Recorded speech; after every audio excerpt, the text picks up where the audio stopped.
Hi, welcome or welcome back. I'm Brittany.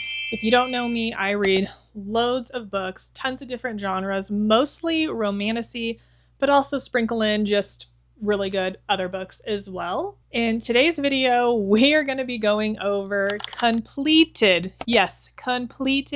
fantasy romance series that are honestly some of my favorite series of all time because right now, I feel like I'm in the middle of what feels like hundreds, thousands of incomplete series, and people have been begging and asking me to film a video that goes over some of my completed favorite series of all time, and so here you go. We are going to be going over 10 series today, kind of rapid fire style, obviously no spoilers, so without further ado, let's just hop right in. One of my most favorite completed duologies is the Shepherd King duology by Rachel Gillig. The first book is One Dark Window and the second book is Two Twisted Crowns. And oh my god, this series is amazing. If you like a more dark gothic feel, very atmospheric, beautiful poetic writing, and a very unique tarot card magic system, then this is the series for you. I loved book one. I've actually read it twice. The audio is also great. There is romance, but I would say it's more of a romance subplot in this one, but I am obsessed with this series, and I actually think book two is just as good, if not maybe a little bit better than book one. Highly recommend and I will not hear anything negative about this series. This is also a great one to read if you liked ACOTAR, things like that. If you liked A Court of Thorns and Roses, but wanted something with a little bit different feel, this is the great series. Speaking of A Court of Thorns and Roses, let's talk about Throne of Glass by Sarah J. Maas, the series that basically got me to fall in love with reading, to fall in love with romantasy as a genre. One of the books that made me actually jumpstart my page here. Throne of Glass is probably my most favorite completed series of all time. Every book in this series is phenomenal, but Kingdom of Ash, which is the last book in the series, is absolutely god tier for me.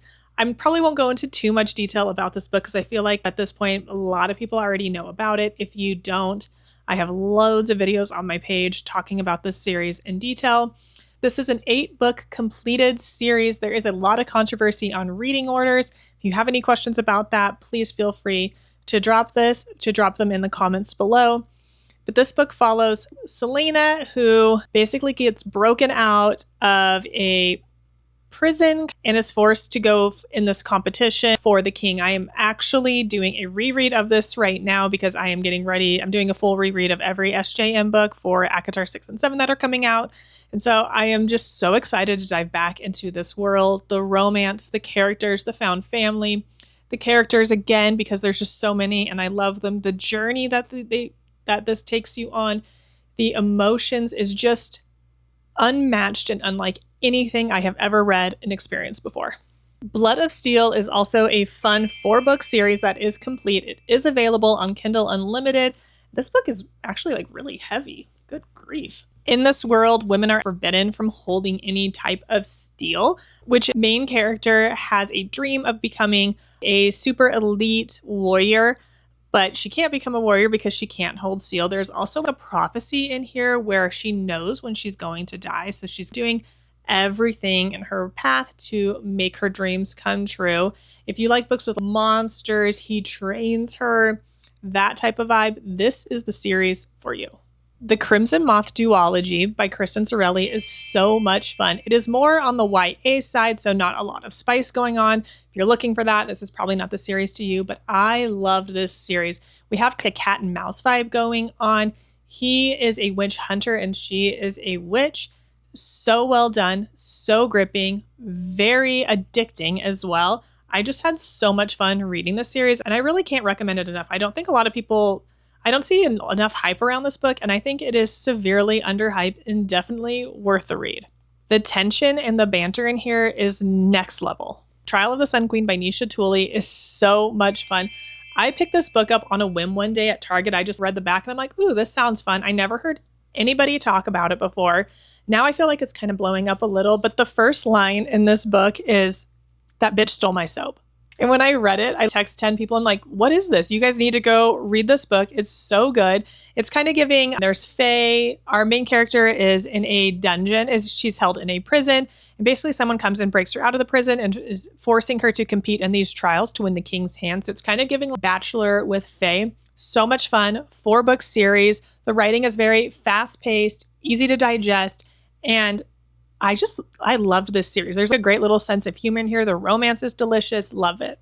Now, if you've already read Throne of Glass and you haven't read Daughter of No Worlds, you are severely missing out. Carissa Broadbent is such an amazing writer, in my opinion.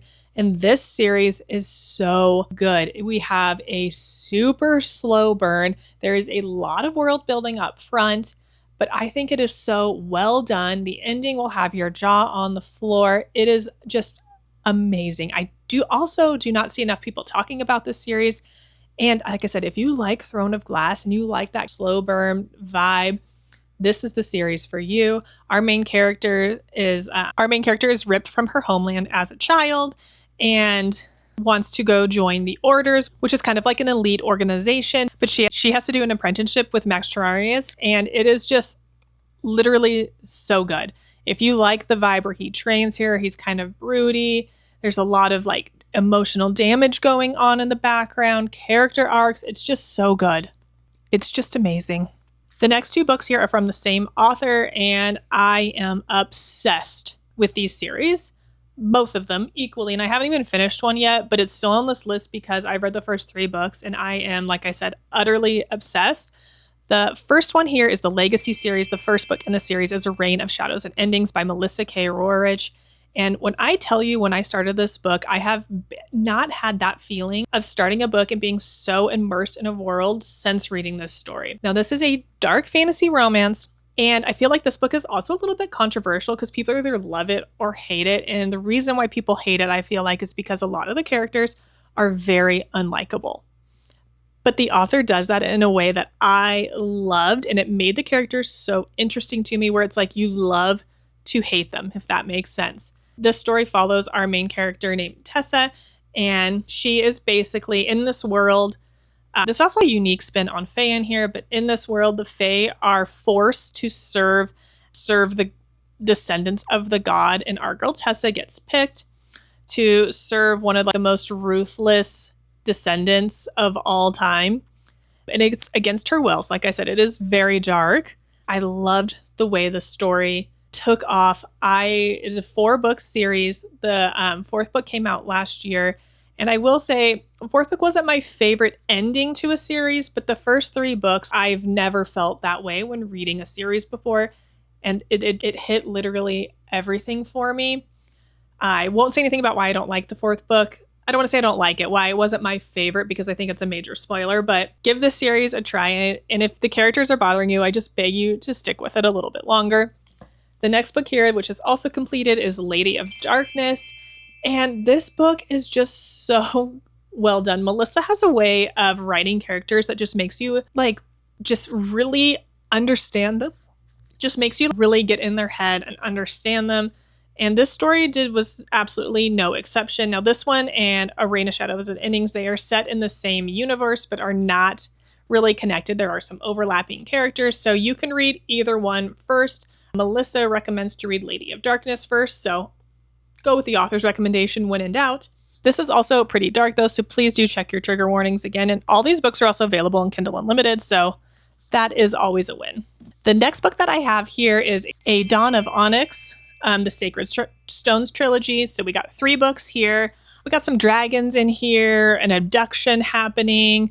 It's just one of those books that I thought was very easy to digest, because sometimes I feel like whatever mood I'm in for a romantic fantasy, I don't want a super heavy world where it takes a lot to where you have to use a lot of your brain to really get into it. And sometimes I want that, sometimes I don't. If you do not want that, I think this is a great, fun, easy series to read that is definitely a vibes read, but I 100% recommend it. If you're looking for a book that has dragons, forced proximity, lots of twists and turns, a little bit of war strategy, things like that going on, then this is a series I would 100% recommend picking up. And last but not least, one of my favorite series of also literally all time that gets so much hate is Zodiac Academy by Carolyn Peckham and Suzanne Valente. This series is literally everything to me. I do not want to hear anything negative about it. I understand if this series is not for you because I know it is not for everybody. There is a ridiculous filler plot in here, but I found the filler plot so incredibly entertaining and loved literally every second of it. Was laughing, crying, wanted to throw the book across the room, crying again. There's just so much going on, but you will love the characters. You follow multiple points of view in this story. And if you don't know what Zodiac Academy is about, basically we have two twin sisters that live in the human world where somebody shows up at their door, handsome professor, and basically says, you two are coming with me. I'm taking you to Solaria, and you guys have magic that you didn't know about. So it's kind of almost giving an adult style Harry Potter. A lot of people also bash on the writing in here. I didn't mind the writing. If you like lots of in your writing, I think this is just so much fun. But you will feel all the emotions in here. The first book is very much a bully romance. So if that's not your vibe, I can also see why you wouldn't like this book. But I think it plays such an important role in the entire series. And I actually couldn't wait to go back and like this at some point. If you want any information on any of the books in the Solaria world by authors, let me know because I've read a couple of the other spin-off series as well. So if you have questions about or anything, just pop on in and let me know. Let me know which of these series you've already read or if you are adding any to your TBR. I hope this video was helpful for you because we ain't got time for any more cliffhangers here. That's the truth. So make sure you are following, and thank you so much for being here, and I'll see you in the next video.